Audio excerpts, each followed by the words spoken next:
Welcome to Smart Architectural Programming. If you're diving into Java, understanding memory management is crucial for writing efficient and optimized code. And on that note, we need to understand that one of the aspects in Chapter 1, and this is again a brief primer. In Chapter 1, we're just going over some brief primers about JavaScript's features and the different unique aspects to JavaScript. And this brief primer on memory management is going to go over how it is essential for writing efficient and optimized code.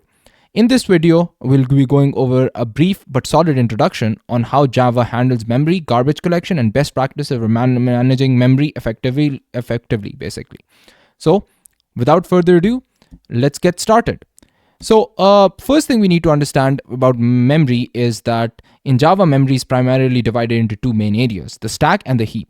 The stack stores method calls, local variables, and reference variables. It's managed in the last in, first out manner, meaning each method call creates a new stack frame, which is removed when the method completes, basically. What does this mean? So if you have a pile of plates and we place the newly washed plates on top of the old ones, right? So when we need to use a plate, we don't go down and take the plate from the right, or the first plate that we washed, which is right at the end on the bottom of the pile. We pick up the first plate at the top of the pile. That's what we mean by last in, first out, and that's how the stack works. Similarly, heap is where objects are stored. It's much larger memory space managed by Java's automatic garbage collector. Objects in the heap are referenced from the stack and can persist beyond the execution of a single method. So now that we have a general understanding of stacks and heaps, which gives an understanding of memory in Java, let's understand basically garbage collection in Java simply. So one of Java's standout features is automatic garbage collection, which helps manage memory efficiently by reclaiming unused objects in the heap. Java's garbage collector follows a process that includes three things basically: marking, which is basically identifying which objects are in use; removing unreferenced objects, which is called sweeping; and compacting, which is rearranging memory into optimized space. These are different types. They're basically different types of garbage collectors in Java, and let's just go over them briefly as well, so you can get an understanding of that as well. So we have serial GC, which is for single-thread application garbage collection. We have parallel GC, which is for multi-threaded application garbage collection. We have G1 GC, which is for balancing throughput and response time, and we have ZGC and Shenandoah GC for low latency applications.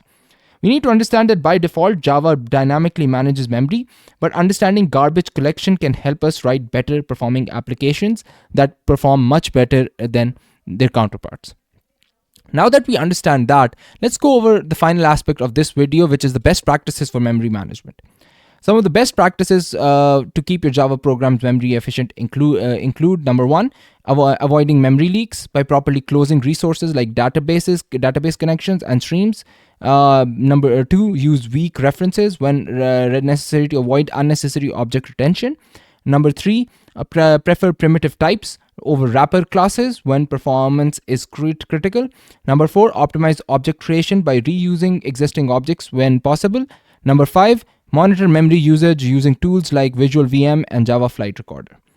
So ultimately, what we need to understand, and sum up our conversation here in this part of this video part of Chapter 1, is that Java's memory management involves the stack, the heap, and an efficient garbage collection system that ensures unused memory is freed up.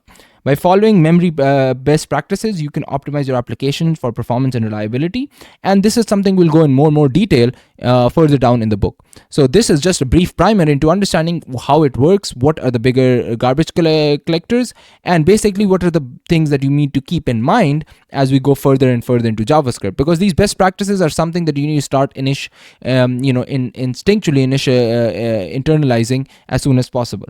So again, like this video, if you found this helpful, that means that we're right on track, and we can move on to the next aspect of the Chapter 1.